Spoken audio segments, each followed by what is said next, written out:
saat itu suaminya si Ening ini hendak bertanya, kenapa kamu malam-malam kok tidak tidur tapi malah berdiri di depan jendela kamar yang tersorot dari lampu yang berasal dari luar gedung ya.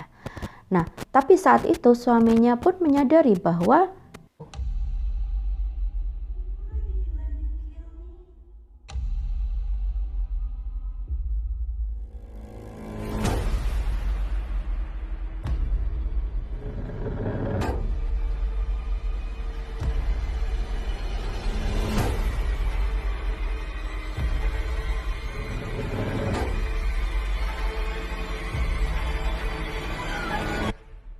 halo, assalamualaikum. Terima kasih sudah singgah di channel ini. Seperti biasa di Ngobrol Seram, aku selalu membawakan kisah horor pengalaman nyata kiriman dari para kontributor. Di episode kali ini aku akan bercerita tentang pengalaman horor yang dialami oleh seorang au pair atau pengasuh anak yang berdomisili di Jerman. Tapi sebelum kita lanjut ke kisahnya, mohon dukungannya untuk channel ini dengan cara memberikan like, men-share, serta men-subscribe supaya aku makin bersemangat untuk membuat konten selanjutnya. Dan juga bagi kalian yang mempunyai pengalaman horor atau kerabat, teman, sahabat kalian, silakan kirimkan ke Facebook, Instagram, atau langsung ke WhatsAppku, bisa diketik atau di record voice.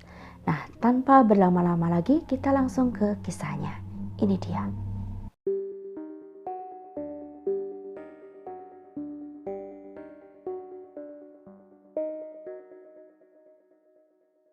Kontributor kita kali ini kita panggil dengan sebutan Ning yang berdomisili di Jerman.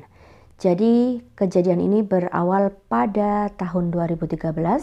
Saat itu Ning ini masih berusia sekitar 22 tahun dan dia baru saja diterima bekerja sebagai seorang au pair yang berada di Jerman. Dia bekerja pada sebuah keluarga selama sekitar 6 bulan, tapi kemudian ia membatalkan kontrak dan mencari pekerjaan di agensi lain karena tidak kerasan tinggal dengan keluarga yang pertama. Untunglah ada salah seorang temannya yang sudah tinggal lama di Jerman dan berkuliah sekaligus bekerja di sana yang membantu Ening ini untuk mencarikan agen yang bisa membantunya mencarikan pekerjaan kepada keluarga yang lain. Tak lama kemudian, agensi ini pun menghubungi Ening dan mengatakan bahwa ada sebuah keluarga yang membutuhkan Ening sebagai au pair mereka. Jadi keluarga ini terdiri dari suami yang bekerja sebagai dokter serta istrinya yang bekerja sebagai pegawai kantoran. Mereka berdua adalah pasangan dari Turki yang bekerja di Jerman. Kedua anak mereka berusia 13 tahun dan 3 tahun yang akan diasuh si Ening ini yang berusia 3 tahun yang kita panggil saja dengan sebutan Bobby. Jadi semenjak mereka menghubungi agensi itu dan meminta au pair, saat itu juga Ening pun dihubungi dan akhirnya ia pun tinggal bersama keluarga itu. Keluarga ini memperlakukan Ening dengan sangat baik dan bahkan mereka memberikan kesempatan bagi Ening untuk mengikuti kursus bahasa Jerman. Jadi saat pagi di saat Bobby ini pergi ke playgroup, si Ening ini pun pergi untuk mengikuti kursus bahasa Jerman. Lalu setelah itu siangnya atau sorenya mereka akan berjalan-jalan di sekitar rumah atau ke taman agar si Bobby ini sedikit lelah ya, energinya sedikit berkurang atau sedikit terkuras sehingga saat kedua orang tuanya pulang dari bekerja, anak ini tidak terlalu hiperaktif. Nah, si Ening ini yang sering mengajak Bobby untuk berkeliling di jalanan sekitar rumah ini sering sekali merasakan kehadiran makhluk-makhluk tak kasat mata. Nah, latar belakang si Ening ini sebelumnya memang mempunyai kepekaan yang luar biasa terhadap alam gaib ya bisa dibilang, atau dia mempunyai indera keenam yang sangat kuat. Tapi setelah bertambahnya umur, kemampuan itu pun sedikit menghilang. Tapi entah mengapa setelah ia bekerja di Jerman, kemampuan itu seperti kembali lagi dan mengusik dia, hingga si Ening ini merasa terganggu, dan bahkan saat gangguan itu datang, dia seperti merasakan perasaan mual, ingin muntah, hingga sampai ia pun harus menahan diri, membaca doa, menenangkan diri, hingga akhirnya perasaan itu mereda. Dan kadang seringkali terjadi, dan memang ini sering terjadi di saat sebelum dia ke Jerman pun, saat ia bersinggungan dengan makhluk-makhluk tak kasat mata, ia mulai merasakan sakit di bagian punggung sebelah kiri. Jadi perasaan sakit itu seperti ditusuk-tusuk, nyeri luar biasa. Dan si Ening ini pun berdoa sepenuh hati untuk menutup diri agar ia tidak sampai melihat lagi atau bersinggungan dengan makhluk-makhluk seperti itu. Sekian lama bekerja pada keluarga tersebut, akhirnya kontrak kerja Ening pun selesai dan dia memutuskan untuk melanjutkan di program sosial yang diadakan oleh pemerintah Jerman. Tujuannya adalah apabila dia selesai mengikuti program tersebut, dia akan mendapatkan kemudahan untuk mengurus visa bila ia masih tinggal di Belanda untuk kuliah atau kerja atau hidup di sana. Nah, karena bagi pemerintah Jerman, orang-orang yang mengikuti program tersebut mempunyai nilai plus tersendiri. Program tersebut adalah disebut dengan FSC, yang bertujuan untuk membantu orang-orang yang difabel atau orang-orang cacat. Sebenarnya bukan hanya pendatang yang mengikuti program tersebut, karena banyak sekali remaja-remaja Jerman yang baru lulus sekolah juga mengikuti program tersebut, dikarenakan mereka mendapatkan gaji atau upah yang sangat lumayan besar ya untuk anak-anak seusia mereka.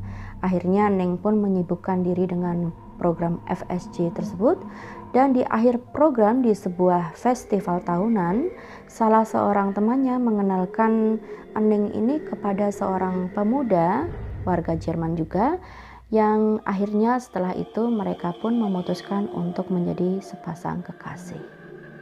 Pada suatu ketika, kekasih si Ening ini mengajaknya untuk mengunjungi orang tuanya yang berada di sebuah wilayah di pinggiran desa di daerah Jerman sana. Saat itu hari sudah mulai gelap, mereka berjalan-jalan di tepian hutan di sana. Jadi kalau di sana itu ada hutan yang biasanya dikunjungi oleh orang-orang dengan membawa binatang peliharaan mereka seperti anjing.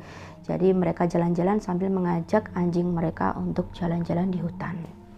Nah, saat itu pun si Ening ini dan kekasihnya berjalan-jalan di sana, dan tiba-tiba Ening ini yang semula sehat-sehat saja mulai merasakan tubuhnya tidak enak dan merasa sangat mual. Dia tiba-tiba merasakan kesedihan yang tanpa tahu penyebabnya. Dia merasa sangat sedih, sangat nelangsa, tiba-tiba menangis, air matanya bercucuran, dan saat itu kekasihnya si Ening ini kebingungan. Saat kekasihnya kebingungan ini, si Ening pun bingung karena dia tahu apa yang terjadi dengan dirinya. Dan dia takut bila sampai dia lepas kendali, tidak akan ada yang bisa menolongnya di Jerman sini. Bahkan bukan cuma menolongnya, mungkin saja mereka bahkan tidak mempercayai apa yang ia alami.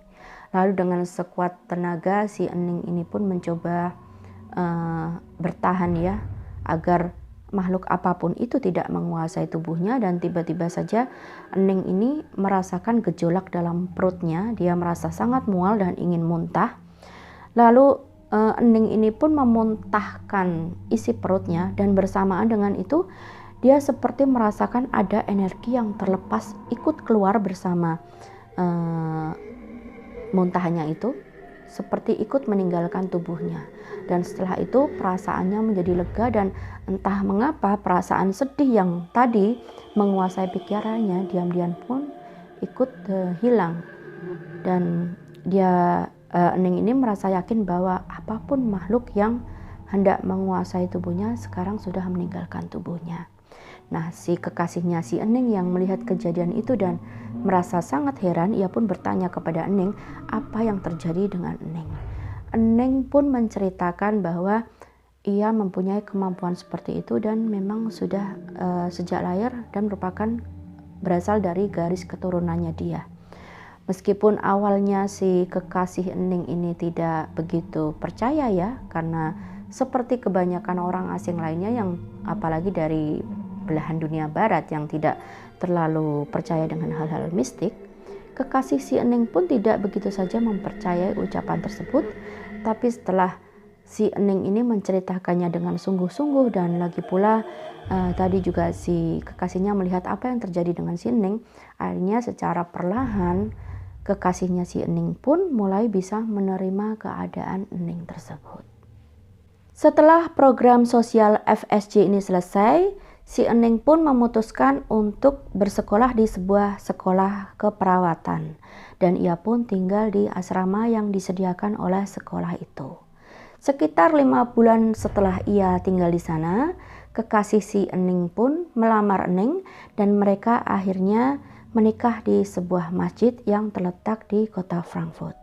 Dan karena mereka belum mempunyai rumah sendiri, maka suami Ening pun akhirnya tinggal bersama Ening di asrama itu. Harga sewa asrama itu lumayan murah dan Ening ini tinggal di lantai 2 sebuah gedung asrama. Dan di asrama itu si Ening ini berbagi kamar mandi, WC dan dapur bersama dengan para penghuni asrama lainnya. Tapi kamar yang mereka tempati ini lumayan besar dan perabotannya pun lengkap. Dan akhirnya mereka pun tinggal di asrama yang terletak di sebelah kiri dari sebuah rumah sakit swasta. Dan yang tinggal di asrama itu adalah para siswa-siswi sekolah keperawatan di rumah sakit itu serta perawat-perawat yang bekerja di rumah sakit itu. Letak asrama yang berada di tengah kota Frankfurt itu memang membuatnya menjadi sangat bising karena banyak lalu lalang kendaraan serta kadang sirene ambulan ataupun pemadam kebakaran. Tapi Ening dan suaminya saat itu belum punya pilihan lain dan akhirnya mereka pun bertahan untuk tinggal di sana. Pada suatu malam di bulan Maret tahun 2016, suami si Ening yang saat itu tidur dengan si Ening mendadak terjaga dan terbangun dari tidurnya dan ia mendapati Ening yang sedang berdiri di depan jendela kamar mereka. Jadi Ening ini melihat ke arah suaminya dengan memakai pakaian yang sama seperti sebelumnya. Nah, saat itu suaminya si Ening ini hendak bertanya, "Kenapa kamu malam-malam kok tidak tidur tapi malah berdiri di depan jendela kamar yang tersorot dari lampu yang berasal dari luar gedung ya?" Nah, tapi saat itu suaminya pun menyadari bahwa si Ening yang sebenarnya masih tertidur pulas dan berbaring di sebelahnya. Nah, saat itu suaminya si Ening ini kaget dan dia melihat ke arah si Ening yang sedang tidur, tapi saat dia membalikan pandangan kepada sosok yang berdiri di depan jendela itu tadi, sosok itu sudah menghilang. Nah, saat itu suaminya si Ening ini tidak berkata apa-apa, tapi pagi harinya ia membahas hal itu dengan Ening bahwa ia melihat sosok seperti si Ening ini berdiri di depan jendela dengan pakaian yang persis sama seperti yang istrinya pakai di atas tempat tidur. Jadi dia melihat dua Ening dalam waktu yang bersamaan. Setelah melihat kejadian itu dengan mata kepalanya sendiri, suaminya Ening pun akhirnya bisa memahami keadaan Ening dan mulai mempercayai bahwa ada kejadian misterius atau kejadian ganjil serta makhluk-makhluk seperti itu. Setelah selama 3 bulan mereka tinggal berdua di asrama tersebut, akhirnya mereka pun mendapatkan sebuah apartemen yang disewakan dan mereka pun pindah ke sana. Nah, itulah kisah pengalaman seram yang dialami Ening selama dia tinggal di Jerman. Terima kasih kepada Ening yang sudah mengirimkan kisah ini untuk kita dengarkan bersama. Juga terima kasih kepada teman-teman yang sudah menyaksikan vlog ini hingga selesai. Semoga sedikit memberi hiburan kepada kalian di masa pandemi ini. Semoga bisa diambil hikmah dari kisah yang baru saja aku sampaikan. Dan nantikan vlog-vlog aku berikutnya. Jaga kesehatan kalian dan sekali lagi terima kasih. Assalamualaikum warahmatullahi wabarakatuh.